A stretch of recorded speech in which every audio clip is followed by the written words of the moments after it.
하나님께서 우리 한 사람 한 사람 또 오늘도 만져주시고 회복시켜주시고 인도해 주십니다. 늘 우리가 주님의 마음을 품고 나갈 때마다 하나님의 그 사랑이 우리 가운데 넘쳐 흐름을 우리가 믿음의 눈으로 바라봅니다. 오늘 말씀은 예레미야 14장에서 17장까지 말씀입니다. 하나님은 이스라엘의 소망이 되십니다. 고난 당할 때 구원자 되십니다. 그런데 그 하나님을 찾고 찾으며 하나님 앞에 나와야 되는데 이스라엘 백성들은 어떻게 했습니까? 하나님께 돌아와야 되는데 여전히 하나님을 멀리하고 하나님을 가까이 하지 않는 그들의 모습을 우리는 볼 수 있습니다. 14장 11절에 보면 여호와께서 또 내게 이르시되 너는 이 백성을 위하여 복을 구하지 말라라고 이야기합니다. 이제는 복도 구하지 말라고 하는 거예요. 이 백성이 하나님 앞에 나와야 되는데 하나님을 바라보지 아니하니까 더 이상 내가 이들에게 복을 주지 아니하겠다라고 이야기합니다. 번제와 소제를 드릴지라도 내가 그것을 받지 아니할 뿐 아니라 이제는 칼과 기근과 전염병으로 내가 그들을 벌하리라라고 말씀합니다. 얼마나 하나님께서 화가 나서 이르실까요? 우리도 우리 자녀들이 말을 안 들으면 어떻게 합니까? 막 화가 나잖아요. 해주고 싶은 마음, 그것도 이제는 그 마음이 싹 사라지잖아요. 그런데 이스라엘의 그 모습을 보면 어떻습니까? 참으로 하나님 보시기에 과간인 것을 볼 수 있습니다. 14장 20절에 보면 여호와여 우리의 악과 우리 조상의 죄악을 인정하나이다. 우리가 주께 범죄하였나이다.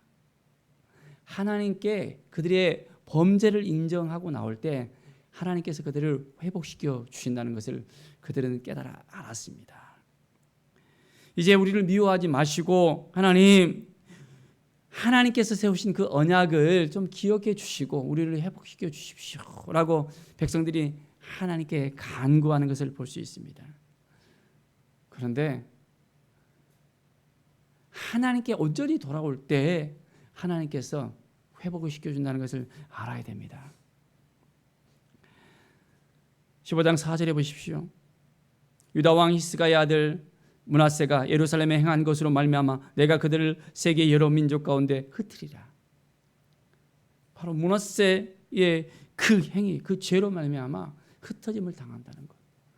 하나님 앞에 온전히 나와야 되는데 하나님 보시기에 합당하지 않는 그런 삶을 살아감으로 말미암아 더 이상 하나님께서 그들을 보호해 주지 않고 그들을 붙잡아 주지 않고 그들과 함께하지 않는 것을 우리는 살펴볼 수 있습니다. 15장 15절에 보면 만군의 하나님 여호와시여 나는 주의 이름으로 일컬음을 받은 자라 내가 주의 말씀을 얻어 먹었사오니 주의 말씀은 내게 기쁨과 내 마음의 즐거움이오나 했습니다. 하나님의 말씀은 기쁨과 즐거움이었습니다. 그런데 이제는 더 이상 그것도 기쁨이 되지 못한 것을 봅니다. 주께서 분노로 내게 채우셨다는 것. 하나님 앞에 온전히 나가야 되는데 그렇지 못한 삶을 살아가니까 이제는 하나님께서 그들을 흩으시는 것을 볼 수 있습니다. 그런데 하나님께 돌아오면 어떻게 됩니까? 15장 19절에 보십시오. 내가 만일 돌아오면 내가 너를 다시 이끌어 내 앞에 세울 것이며 했습니다. 다시 세우신답니다. 내가 만일 헛된 것을 버리고 귀한 것을 말한다면 너는 나의 입이 될 것이라. 그들은 내게로 돌아오려냐 너는 그들에게로 돌아가지 말지니라. 다시 내 앞에 세운다고 말씀하십니다. 이제는 하나님께서 인도하시고 하나님께서 도와주시고 이끌으시겠다고. 내가 너를 악한 자의 손에서 건지며 무서운 자의 손에서 구원하리라. 하나님께서 건져주시고 구원해 주시겠다고 분명하게 약속하십니다. 어때요? 하나님의 그 약속을 받고 이제는 하나님만 바라보고 살겠습니까? 하나님께 돌아오겠습니까? 아니면 여전히 아직까지 내 마음대로 내 주장대로 내 의견대로 내 소견대로 살겠습니까? 내가 하고 싶은 대로 다 하고 하나님께서 기뻐하시는지 기뻐하지 않는지 그냥 전혀 상관하지 않고 내 주장대로만 살아가겠습니까? 이스라엘에게만 유독 말하는 말씀이 아닙니다. 바로 우리에게만 하시는 말씀입니다. 우리가 겸손하게 하나님을 바라보고 하나님께 나아가며 하나님의 뜻을 구하면서 매일매일 주님의 사랑 가운데 거할 수 있어야 되는데 여전히 하나님께 돌아오지 않는다면 우리도 매번 똑같습니다. 매일매일 하나님 보시기에 합당한 그 삶을 살아갑시다. 다른 신들을 섬긴다면 하나님께서 은혜를 베풀어 주지 않는다 했습니다. 하나님보다 다른 것을 더 사랑한다면 하나님께서 우리에게 은혜를 베풀어 줄 수 없다는 것입니다. 누구를 사랑해야 됩니까? 우선순위가 누구입니까? 누구를 바라보면서 나가야 되죠? 분명하게 우리는 결정해야 됩니다. 하나님 앞에 온전하게 나갑시다. 그러면 하나님께서 분명하게 약속하신 그 말씀이 있잖아요. 내가 그들을 그들의 조상들에게 준 그들의 땅으로 인도하여 드리리니 라고 약속했던 그 말씀을 하나님께서 성취해 주십니다.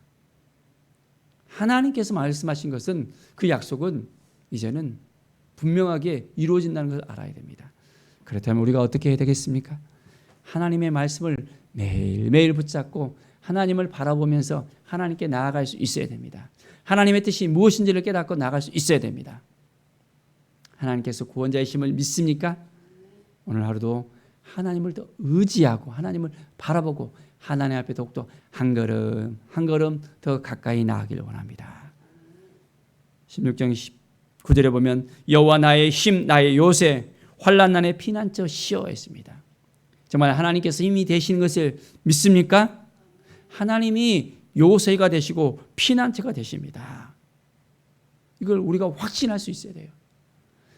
다른 것을 바라보는 것이 아니라 하나님만을 바라봐야 됩니다. 21절에 이번에 그들에게 내 손과 내 능력을 알려서 그들로 내 이름이 여호와인 줄 알게 하리라. 내 손과 내 능력을 이제는 그들에게 알려주겠다 했습니다. 왜? 내가 여호와 하나님인 줄 그들이 알게 한다고. 정말 우리가 여호와 하나님인 줄 알고 있습니까? 하나님의 능력과 하나님의 그 위대하심을 깨닫습니까? 우리에게 주신 예수 그리스도, 그 예수 그리스도의 이름에 능력이 있음을 믿습니까? 매일매일 우리의 삶 가운데 하나님을 바라보면서 하나님 앞에 더욱더 가까이 나가는 우리의 심령이 될 수 있어야 됩니다. 그럴 때 하나님께서 우리를 도와주십니다. 17장 7절에 보십시오. 무릇 여호와를 의지하며 여호와를 의뢰하는 그 사람은 복을 받을 것이라. 뭘 하면 복을 받는다고요? 여호와를 의지하고 의뢰하는 자. 하나님만을 의지하고 하나님만을 신뢰하고 하나님만을 바라보고 하나님께 더 가까이 나가는 자를 하나님께서는 복을 주신다고 약속하셨습니다. 하나님을 멀리 떠나고 하나님을 바라보지 않고 하나님께 나아가지 않은 자는 하나님께서 준비하신 복을 누리지 못합니다. 준비된 그릇은 어떻습니까? 음식을 담을 수 있습니다. 깨끗한 그릇은 음식을 요리를 담을 수 있습니다. 그런데 준비되지 않는다면 그 그릇은 사용될 수가 없습니다. 우리는 하나님 앞에 온전히 준비되어져서 하나님께서 우리를 통해서 역사하실 수 있도록 더욱더 날마다 하나님만을 의지하고 하나님을 바라보고 하나님의 뜻 가운데 살아가는 우리의 삶이 되기를 바랍니다. 자, 8절에 보십시오. 그는 물가에 심겨진 나무 그 뿌리를 강변에 뻗치고 더위가 올지라도 두려워하지 아니하며 그 잎이 청청하며 가무는 해에도 걱정이 없고 결실이 그치지 아니함 같으니라. 하나님께서 복을 주시니까 어떻게 됩니까? 그 나무가 뿌리를 강변에 뻗치는 거라고 합니다. 자, 물이 있는 곳에 뻗치게 되면 어떻습니까? 그 나무가 잘 자랄 수밖에 없죠. 열매를 잘 맺을 수밖에 없습니다. 하나님께서 도와주시면 우리의 인생이 이러한 인생이 될 수 있습니다. 자, 더위가 올지라도 두려워하지 않는데요. 햇빛이 너무 뜨거워서 이제는 말라 더 이상 어찌할 바 없는 그런 지경에 있을지라도 하나님께서 함께 하시니까 어떤 두려움도 어떤 상황도 다 이겨낼 수 있도록 하나님께서 인도해 주신다는 것입니다. 걱정, 근심 다 하나님께 맡겨드리고 하나님을 바라보면 이제는 우리 안에 있는 모든 것들 다 하나하나 하나님께서 해결해 주십니다. 생수의 근원이신 하나님을 찾아야 됩니다. 자, 생수의 근원이신 여호와를 버리면 어떻게 됩니까? 하나님도 버립니다. 우리는 매일매일 하나님을 찾으십시다. 하나님을 바라보십시다. 하나님께 더욱더 가까이 나아갑시다. 하나님께서 우리와 함께 하심을 믿습니까? 17장 14절을 함께 하겠습니다. 여호와여 주는 나의 찬송이시오니 나를 고치소서 그리하시면 내가 낫겠나이다. 나를 구원하소서 그리하시면 내가 구원을 얻으리이다. 하나님만이 찬송이 되어 주십니다. 하나님만이 나의 구원자가 되십니다. 하나님만이 나의 모든 것을 이끌어 주시는 분이라는 것을 우리가 고백할 수 있어야 됩니다. 자, 내가 낫겠나이다. 하나님이 회복시켜 줄 것을 믿습니까? 하나님께서 치료해 줄 것을 믿습니까? 우리를 구원해 주시고 우리의 삶 가운데 함께 하심을 우리가 믿음의 눈으로 바라보면서 그렇습니다. 오늘 하루도 하나님께서 도와주시는 인생 되어지기를 바랍니다. 믿음의 삶, 회복의 삶, 치유의 삶이 바로 우리 앞에 놓여져 있습니다. 바로 그것은 어떻게 하면 됩니까?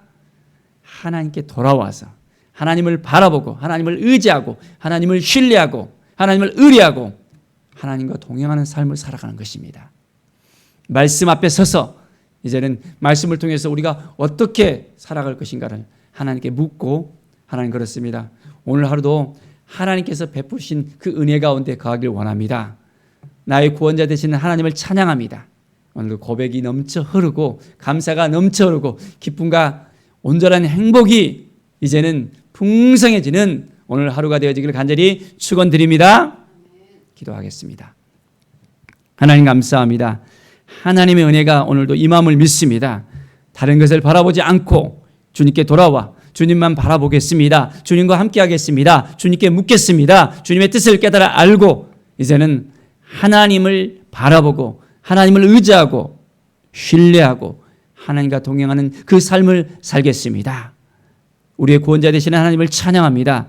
우리에게 새로운 능력을 주시고 믿음을 주시고 오늘도 하나님 앞에 나와서 이제는 하나님을 알아가고 예수 그리스도의 이름의 능력 가운데 온전한 삶을 살 수 있도록 인도하심을 감사드립니다. 주님께서 오늘도 동행해 주시고 풍성한 은혜와 복을 누리도록 허락해 줄 것을 믿습니다. 감사드리며 예수 그리스도의 이름으로 기도드립니다. 아멘.